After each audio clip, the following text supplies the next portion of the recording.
Hello students, आज हम start करने जा रहे हैं यूनिट 4 जिसका नाम है पदार्थ के गुणधर्म, प्रॉपर्टीज ऑफ मैटर। तो इस चैप्टर में हम ठोस, द्रव, गैस तीनों के गुणधर्म की बात करेंगे, जिसमें पहला गुणधर्म है प्रत्यास्थता। तो प्रत्यास्थता किसी पदार्थ का वो गुण होता है कि किसी भी वस्तु पर हम कोई ऐसा बल लगाते हैं जिससे उसका रूप चेंज हो जाए, तो उस बल को बोला जाएगा विरूपक बल। और विरूपक बल लगाने पर वस्तु की आकृति या उसके आयतन में परिवर्तन हो जाता है, तो ऐसा बाहरी बल जो वस्तु के रूप को चेंज कर दे वो विरूपक बल होगा।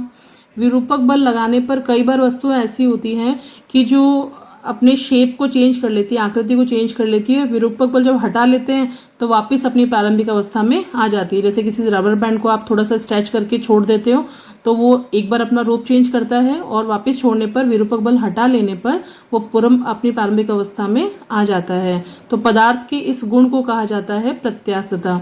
तो परिभाषा हो जाएगी इसकी, किसी पदार्थ का वह गुणधर्म जिसके कारण पदार्थ बाह्य बल लगाने पर विरूपित हो जाता है एवं बाह्य बल हटा लेने के पश्चात अपनी मूल अवस्था में आने का प्रयास करता है। इस गुण को कहा जाता है प्रत्यास्थता।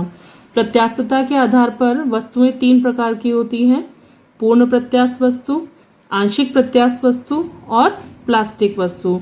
पूर्ण प्रत्यास्थ वस्तु वे वस्तु होंगी कि बाह्य विरूपक बल हटा लेने पर, जब उसको हटा लेंगे आप विरूपक बल को, तो वे वस्तुएं अपनी प्रारंभिक अवस्था पूर्ण रूप से अगर प्राप्त कर लें तो ऐसी वस्तुएं कहलाएंगी पूर्ण प्रत्यास्थ वस्तु। कई वस्तुएं ऐसी होती हैं कि विरूपक बल हटा लेने पे वह अपनी प्रारंभिक अवस्था में आने का प्रयास तो करती हैं लेकिन अपने प्रारंभिक रूप को प्राप्त नहीं कर पाती हैं, तो ऐसी वस्तुओं को आप कहेंगे आंशिक प्रत्यास्थ वस्तु। और ऐसी वस्तुएं जिन पे विरूपक बल लगा दिया जाए तो वे टूट जाती हैं या परमानेंट अपने रूप में परिवर्तन कर लेती हैं, तो पुनः अपनी प्रारंभिक अवस्था में कभी नहीं लौट पाती, आंशिक रूप से भी अपनी प्रारंभिक अवस्था प्राप्त नहीं कर पाती हैं। ऐसी वस्तुओं को कहा जाता है प्लास्टिक। नेक्स्ट टॉपिक है आपका प्रतिबल या स्ट्रेस। प्रतिबल दाब का बिल्कुल विपरीत होता है। इसका जो सूत्र आएगा वो बल बटे क्षेत्रफल ही होता है, लेकिन दाब के द्वारा किसी वस्तु की आकृति में परिवर्तन किया जा सकता है, उसको दबाया जा सकता है। और जब किसी वस्तु पर विरूपक बल लगाया जाता है, वो दब जाता है, तो उस स्थिति में प्रत्येक वस्तु उसकी प्रतिक्रिया में फिर से एक बल लगाती है, उतने ही क्षेत्रफल से बल लगाएगी जितने क्षेत्रफल पे उस पर दाब लगाया गया है। या आप ऐसे भी इमेजिन कर सकते हैं कि आपके पास में कोई वस्तु है जिसके एकांक क्षेत्रफल पे, कोई भी वस्तु आपने ले ली, उसके पर्टिकुलर एकांक क्षेत्रफल पर, ये क्षेत्रफल है आपका ए, इस क्षेत्रफल पर आपने बल लगाया जिसकी वजह से ये वस्तु, इस पोर्शन जो है, ये वाला सेक्शन है इसका, ये दब गया। आप इस सेक्शन से जब बल हटाएंगे तो पुनः ये इतना ही सेक्शन वापस रिकवर होगा। मतलब जब आपने इसके ऊपर दाब लगाया उस स्थिति में ये वस्तु भी उसके उतने ही क्षेत्रफल से वापस आंतरिक प्रतिक्रियात्मक बल लगा रही थी, तो जिसकी वजह से जब आपने विरूपक बल को हटाया ये पुनः अपनी प्रारंभिक अवस्था इसने यहाँ से प्राप्त कर ली। तो प्रतिबल ये होगा आपका कि साम्यावस्था में विकृति के कारण, विकृति क्यों हुई? विरूपक बल लगाने के कारण। तो साम्यावस्था में विकृति के कारण वस्तु के एकांक क्षेत्रफल पर उत्पन्न होने वाला उतना ही क्षेत्रफल जिस पर कि आपने विरूपक बल लगाया था, तो एकांक क्षेत्रफल पर उत्पन्न होने वाला आंतरिक प्रतिक्रियात्मक बल, वो बल जो वस्तु आंतरिक रूप से प्रतिक्रिया के रूप में लगा रही है, जिसको एक नाम से और भी जाना जाता है प्रत्यानयन बल, उसी को क्या कहेंगे हम? प्रतिबल। तो सूत्र रूप में अगर निरूपित करेंगे आप तो प्रतिबल का सूत्र हो जाएगा प्रत्यानयन बल बटा क्षेत्रफल, या फिर आप लिख सकते हैं आंतरिक प्रतिक्रियात्मक बल बटा क्षेत्रफल। निरूपण के रूप में हो जाएगा F/A। मात्रक अगर हम निकालेंगे तो बल का मात्रक न्यूटन, क्षेत्रफल का मात्रक मीटर स्क्वायर, तो न्यूटन प्रति मीटर स्क्वायर इसका मात्रक हो जाएगा। और विमा हमने यूनिट फर्स्ट में भी निकाल रखी है, आप चाहें तो यहाँ भी निकाल के देख सकते हैं, M1 L-1 T-2। प्रतिबल के भी तीन प्रकार होंगे: अनुदैर्ध्य प्रतिबल, अभिलंब प्रतिबल, अपरूपण या स्पर्शीय प्रतिबल। तो अनुदैर्ध्य प्रतिबल क्या है? प्रतिबल का तीनों ही रूप में जो सूत्र है वो समान रहेगा, बल बटे क्षेत्रफल ही है। इस प्रकार की दिशा में बल लगेगा उस पर निर्भर करेगा कि प्रतिबल कौन सी प्रकार का है। जब किसी तार की लंबाई में परिवर्तन किया जाता है, जैसे हमारे पास में कोई तार है, ये बेलनाकार कोई तार है, इसकी L लंबाई है, ठीक है। अगर इसकी लंबाई के अनुदिश बल लगाया जाता है तो जैसे ही आप बल लगा के छोड़ेंगे तो ये तार वापस क्या कोशिश करेगा कि अपनी प्रारंभिक अवस्था में आ जाए। बल लगाने पे इसकी लंबाई में कुछ परिवर्तन हो गया, ये डेल्टा एल। तो तार को आपने खींच रखा है, जैसे ये विरूपक बल आपने आरोपित कर दिया। जैसे ही आप इस विरूपक बल को हटाएंगे तो तार अपनी पुनः प्रारंभिक अवस्था को प्राप्त करने की कोशिश करेगा। तो इसके लिए इस तार का जो पूरा अनुप्रस्थ काट का क्षेत्रफल है, इसका पूरा जो क्रॉस सेक्शनल एरिया है, उस पूरे क्रॉस सेक्शनल एरिया पे ही इफेक्ट पड़ा है, क्योंकि पहले तार का जो डायमीटर था वो इतना था, अब तार स्ट्रेच होने की वजह से, खिंचने की वजह से अब उसका जो व्यास है वो कम हो गया है, पहले व्यास ज्यादा था उसका।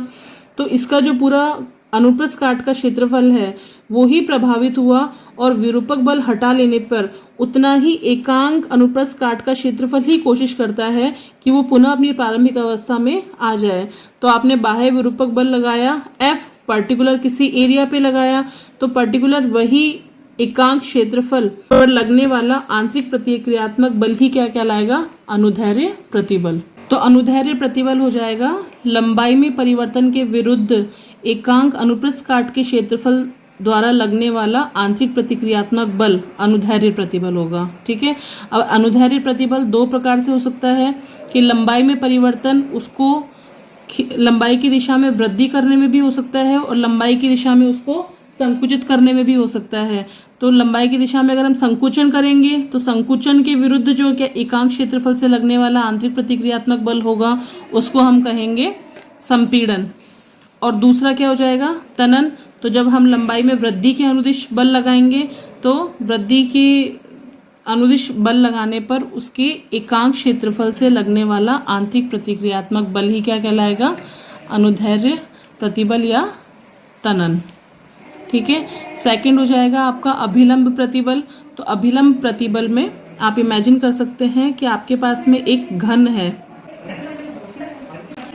है, अब इसके अगर हर एक पृष्ठ के ऊपर आप बल आरोपित करते हैं, आपने इसके हर एक पृष्ठ के ऊपर बल को आरोपित किया है, तो इसकी वजह से हर एक पृष्ठ का क्षेत्रफल क्या होगा, कुछ दब जाएगा।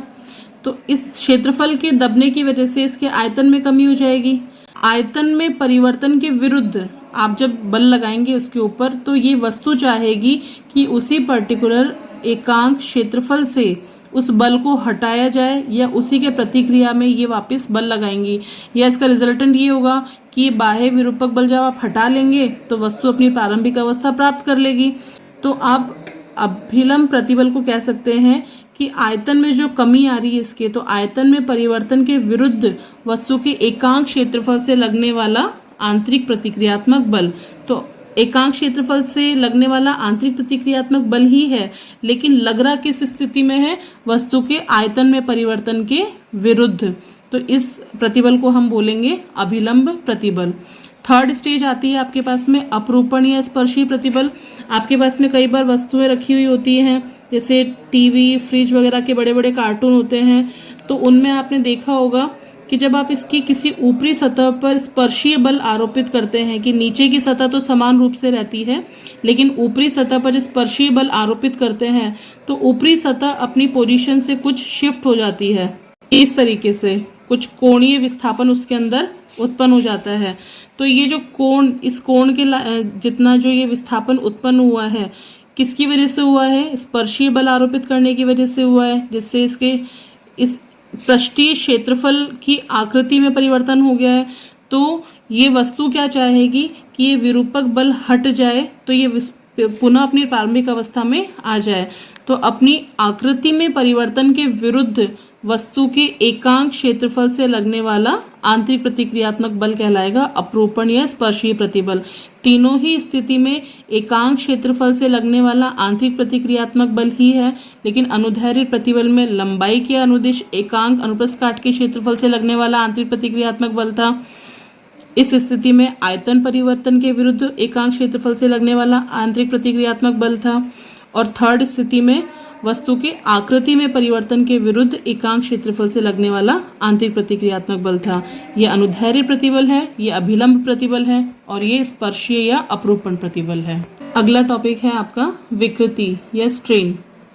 वस्तु के आकार या आकृति में बाह्य विरूपक बल के कारण उत्पन्न आनुपातिक परिवर्तन को ही विकृति कहते हैं।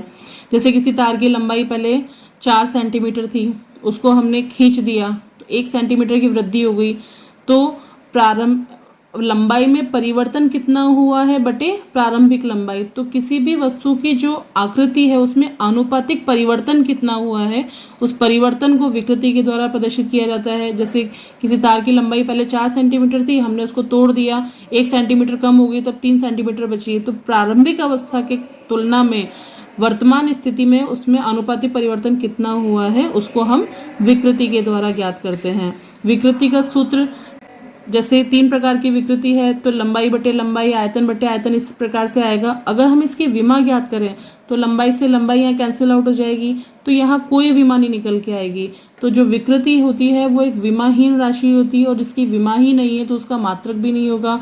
तो कई बार ये ऑब्जेक्टिव टाइप क्वेश्चन में भी आ जाता है कि निम्न में से कौन सी राशि विमाहीन राशि है। तो यहाँ से आपको ध्यान रखना है कि विकृति विमाहीन राशि होती है, उसकी कोई विमा नहीं होती और ना कोई उसका मात्रक होता है।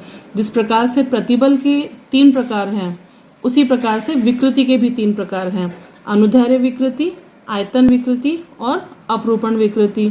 अनुदैर्ध्य विकृति लंबाई से संबंधित होगी, आयतन विकृति किसी घन के हर एक पृष्ठ से संबंधित होगी, और अपरूपण विकृति उसके आकृति से संबंधित होगी। जैसे कि मैंने अभी आपको प्रतिलंब में बताया था। अनुदैर्ध्य विकृति में विरूपक बल लगाया जाएगा वस्तु की लंबाई को परिवर्तित करने के लिए। अब वो खींचा जाएगा, अगर नीचे की तरफ बल लगेगा, लंबाई में वृद्धि करने के लिए लगेगा तो लंबाई बढ़ जाएगी, और अगर उस लंबाई के विपरीत दिशा में लगेगा तो उसको संकुचित करने के लिए लगेगा। तो हमने मान लिया कि कोई तार हमारे पास में है जिसकी प्रारंभिक लंबाई है L, कुछ बल आरोपित करने पर उसकी लंबाई में वृद्धि हो गई है डेल्टा L। तो अनुदैर्ध्य विकृति आप क्या कह सकते हैं, वस्तु की लंबाई में परिवर्तन बटे प्रारंभिक लंबाई, ये अनुपात ही कहलाएगा अनुदैर्ध्य विकृति। और आयतन विकृति क्या होगा, वही चीजें कि एक आपके पास में घन है, घन के हर एक पृष्ठ पर बल आरोपित किया जा रहा है। जैसे अभी आपने प्रतिबल के लिए देखा था, ये प्रतिबल के लिए देखा था आपने कि एक घनाकार वस्तु है आपके पास में, उसके हर एक पृष्ठ पर बल आरोपित किया जा रहा था। तो बल आरोपित करने पे उसका हर एक पृष्ठ दबने की वजह से आयतन में कमी हो रही थी।